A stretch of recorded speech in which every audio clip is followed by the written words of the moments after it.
another edition of Skyline Columbus.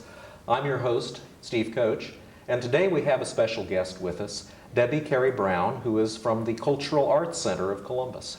Debbie, welcome to Skyline Columbus. Thank you for inviting me. Glad to have you here. I thought I'd start today by asking you a little bit about the history of the Cultural Arts Center, the building, which I think a lot of people from Columbus are familiar with. They know it as a landmark, but they may not know much about it. The Cultural Arts Center was built on the site of Ohio's first penitentiary. That building was originally built in 1834, and the penitentiary had 18 cells.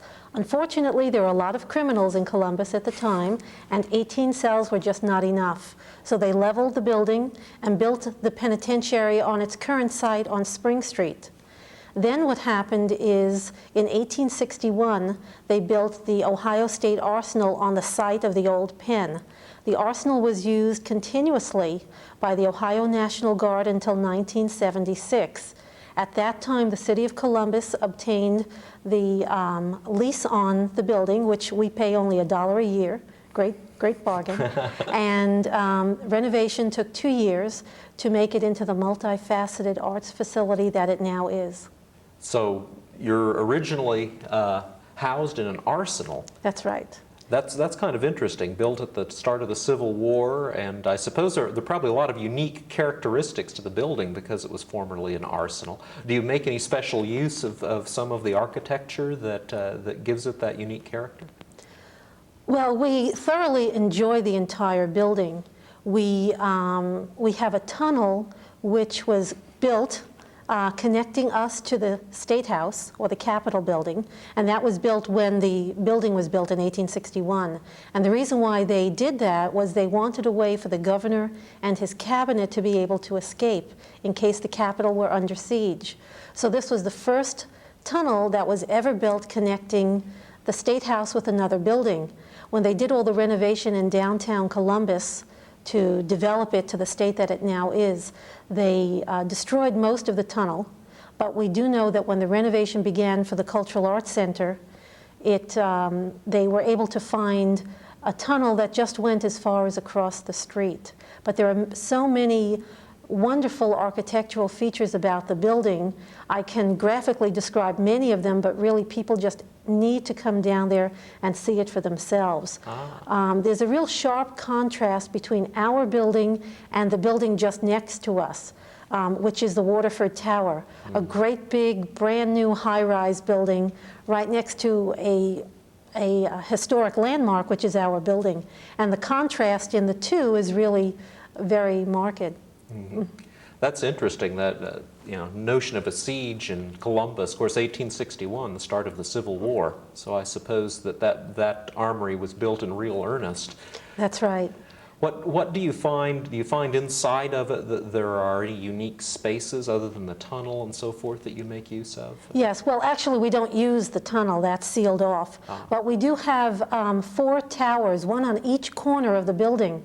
And those go up to the height of the building. Mm-hmm. And those were originally used as shot towers, where they would drop hot lead into a kettle and they would create bullets. Now, those towers obviously are not used for that purpose today, but they do use them as staircases, and that's actually the scenic route up and down the building. Oh. I heard also, I think, that there's a unique plaque set in the building. That came from the battleship Ohio? Yes, on the corner of the building, actually on the wall, which is at the corner of Main Street and Civic Center Drive, there is a shield that's in the shape of an eagle that once decorated the USS Battleship Ohio. And that was restored by our sculpting instructor, Jim Mason, who is very well known in the community. Ah. That's pretty interesting. Yeah, and if that name kind of rings a bell, if I can give a plug, he is the one who is designing and assembling the topiary garden in the Deaf School Park. I think a lot of people have heard about that, and we're just very proud that our staff instructor is involved in this. He and his wife had come up with this idea to build a topiary garden built on or based on the painting by Seurat called A Sunday Afternoon on the Island of La Grande Jetée. Now, if you're not familiar with that, it's a painting of figures in a garden. And this is going to be the first topiary garden in the entire world to have been based on a painting. And it's in a semi-finished state right now. If people were to go to the Deaf School Park, which is just behind the main library downtown, they'd be able to see these wonderful figures. Oh, well, what could you define for us what a topiary garden is? Okay, a topiary garden is one in which bushes are made to grow in certain shapes. And the way they do that is they construct wires or steel or metal armatures in various shapes. They insert a tree or a small bush in the middle of those, and the tree or bush as it grows will grow around that form. And it's up to an artist or a landscape architect or gardener to shape the bush around that form. Now, I think many of your viewers would probably relate to the Edward Scissorhands movie, where he had scissors on his hands and just carved these wonderful topiaries. And that's really brought a resurgence in an interest in topiaries. That is interesting, because I don't know that I've ever seen a topiary garden before. It's beautiful. Are there others in the Columbus area of that kind, do you know? There won't be anything to the magnitude of that this. one. I'm not aware of any smaller ones around. There probably are some. Yeah. Well, that's very interesting.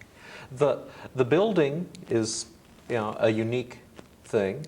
The topiary garden sounds interesting, but perhaps you should tell us a little bit about what the Cultural Arts Center is really about and what it's been doing in Columbus.